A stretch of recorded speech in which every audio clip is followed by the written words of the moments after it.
Hey guys, it's Anya and I'm here to chat through the books I read in the month of December. I kicked off the month by finishing off the last two books that I really wanted to get off my TBR, and that was Sharp Ends and A Little Hatred by Joe Abercrombie. I've been reading Joe Abercrombie for a while now and I do really like his stuff.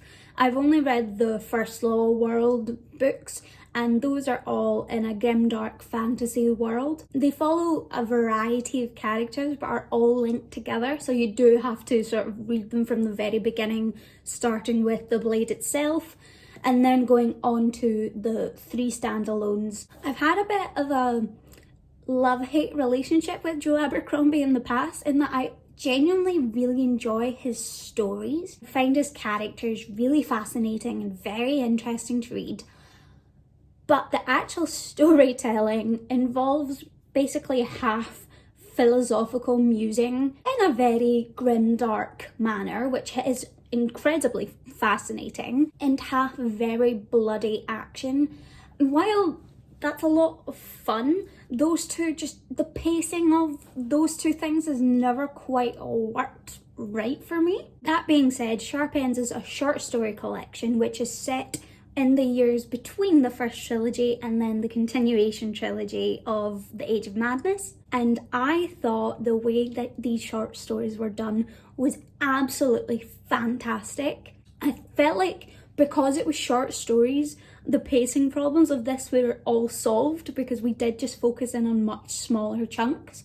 We followed characters that we'd known throughout the series and also had new ones introduced that are only in the short stories. It was brilliant for offering more background to the characters that we previously knew and also opening up the world. They're also set chronologically, so it reads very easily like a book despite the fact that it's a series of short stories. I felt it just paced itself really well and I ended up giving this 4 out of 5 stars. After that I went straight on to pick up A Little Hatred, which is set 20 years after the first trilogy, set directly after the events of Sharp Ends. This book is hugely full of spoilers for the initial trilogy since it is a direct sort of continuation of all those books, but I would say it does tend to be worth it to get through the first few. Although even if you don't want to and don't care about being spoiled, I would definitely recommend giving A Little Hatred a go, because I think this is the best Joe Abercrombie book I've ever read. Being set 20 years after the initial trilogy, we do still have this fantasy world, but if we've entered an age of industrial revolution that greatly changes the entire landscape. We're introduced to a whole new set of characters that are fantastic in their own way. Each one is so fully fleshed out and has really brilliant story arcs. Can't say too much about the actual plot without spoiling Joe Abercrombie's other books, but I ended up giving this 5 out of 5 stars. I thought it was brilliant and makes me very excited for where Joe Abercrombie's writing is going in the future. After that, I picked up The Black Prism by Brent Weeks. On the flip side to A Little Hatred, I have to say this book was quite a disappointment and one that I'd been really looking forward to for a long time because I'd heard brilliant things about. It's set in a world where the magic system is based off of the spectrum of light and summoning light into basically physical forms. And the more light you can see and summon, the more powerful you are. However, on the flip side, using this magic actually has detrimental effects on the body and on the mind. So the more powerful you are and the more magic you use, the quicker you die. This book had so much potential in having a really intricate, hard magic system, which I always love in terms of a world and story building perspective, and really interesting set pieces for political maneuverings. However, I just didn't find it executed particularly well. The characters themselves had a lot of potential, but I just felt like they lacked a little oomph to them. And the biggest problem was, in fact, the magic and the world building systems because I didn't feel like it was particularly well explained. And I understand fully, having read many books like that in the past, of getting little drops of information that let us fill in the blanks ourselves as we go on, but I just felt like it took far too long, so I wasn't understanding half of what was going on or caring. This book does also have a fat main protagonist, and there's a lot of fat phobic comments made towards them, which made me really uncomfortable, and I did not agree with the portrayal of that and did definitely bring it down. That all being said, I didn't hate this book and still very much appreciated what it was doing. There were parts of it, certain plot twists and reveals, that absolutely thrilled me, in fact. But all in all, I ended up giving this 2 out of 5 stars. I then went on to pick up Two Dark Reigns by Kendare Blake. This is the 3rd book to the 3 Dark Crowns series, which follows an island where every generation triplet queens are born, and when they turn 16, they must engage in a fight to the death until only one queen is left to rule. As this series has gone on, it's definitely taken a bigger turn than just that initial battle between the queens, bringing in a lot of the lives of the other characters and offering a much bigger insight into the world of Fenburn.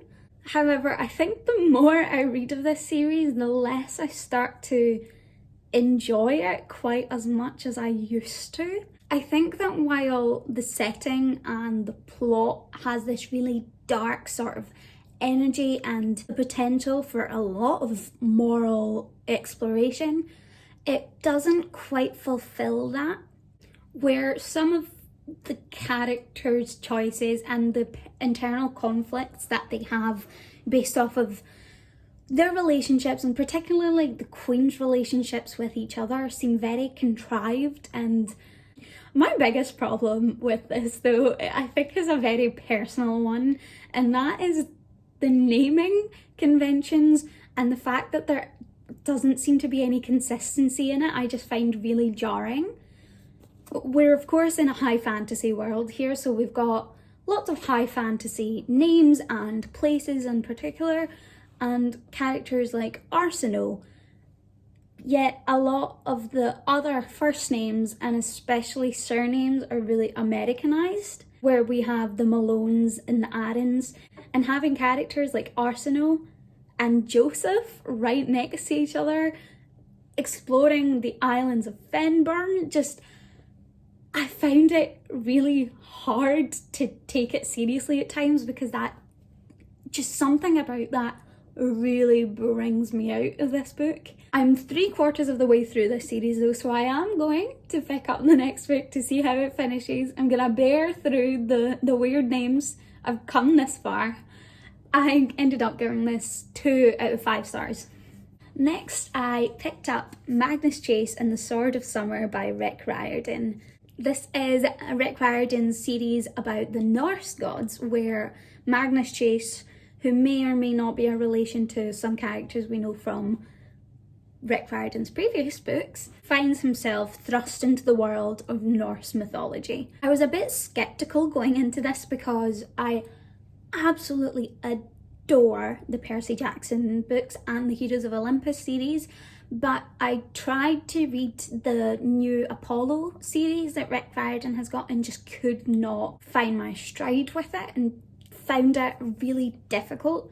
So this had been sitting on my shelf for quite a while, but I finally picked it up, and oh my god, am I sad that I waited this long, because everything about this book was incredible. I don't know much about Norse mythology at all, but as ever, Rick Riordan manages to weave it in so you learn as much as you get to explore. The adaptation of that mythology was so clever and so funny. Magnus Chase as a main character was utterly fantastic, super clever and snarky, but also really strong and independent with a really heartbreaking backstory. I laughed out loud so many times at this book. I was bombarding my flatmates with pictures of quotes from this, totally out of context, because I just found it so funny.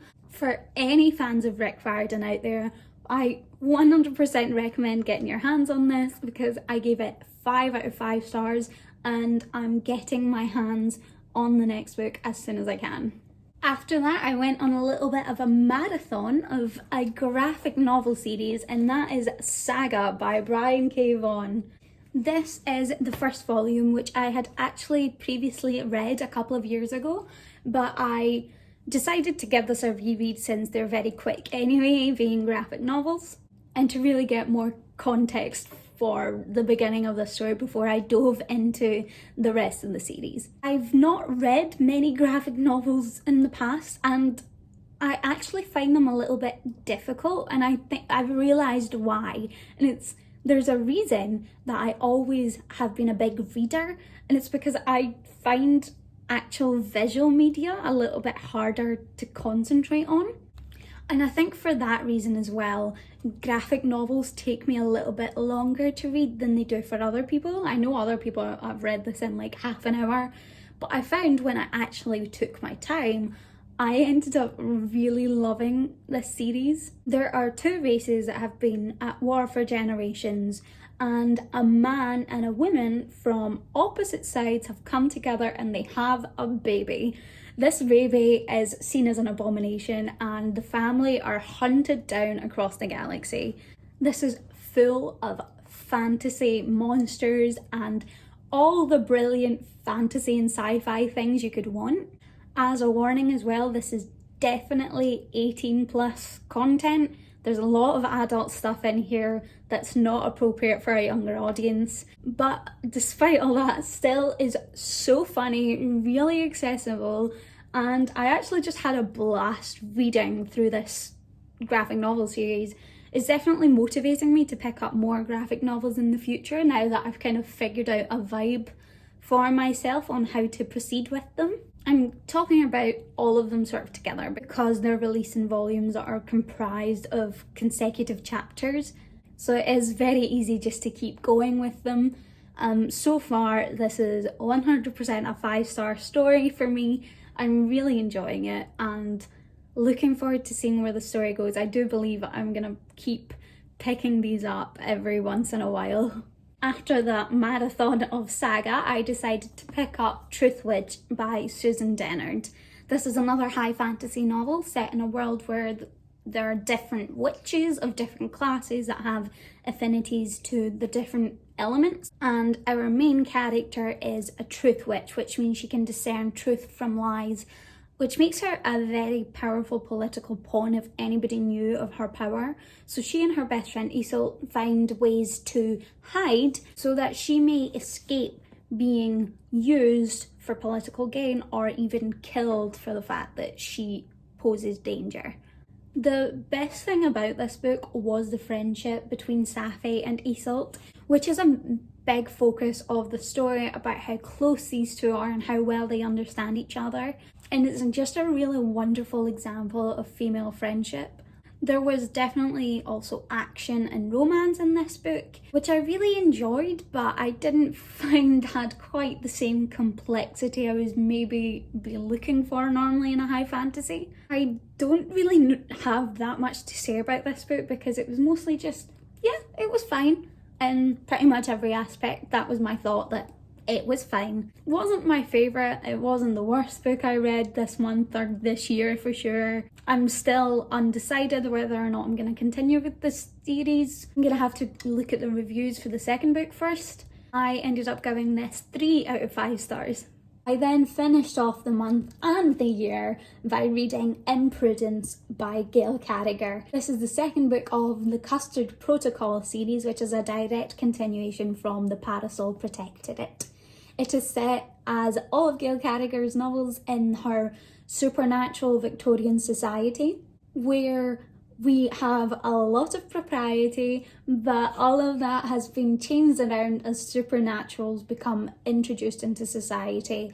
And of course there's the whole steampunk element, which adds a lot of different moving parts technologically. Because this is a direct continuation of The Parasol Protector, it does include spoilers for that if I talk too much about it, so I'm not gonna talk about plot-wise, but I will say I adore Gail Carriger's world, and I've said this plenty of times before that she's one of my absolute favourite authors, and this book was no exception to that. We still had all the propriety, all the rules mixed in with the ridiculousness that she provides. One of the highlights of this as well was definitely the romance between Prudence and Quesnel, that I thought was just wonderfully well done in terms of the situation that they found themselves in. It definitely made me giddy at times, as well as this book making me laugh and making me so happy. I'm definitely going to be picking up Competence, which is book number 3, very soon, and I ended up giving this 4 out of 5 stars. That's it from me today and from the books I read in the month of December. Thank you guys so much for watching, and I'll see you all soon. Bye!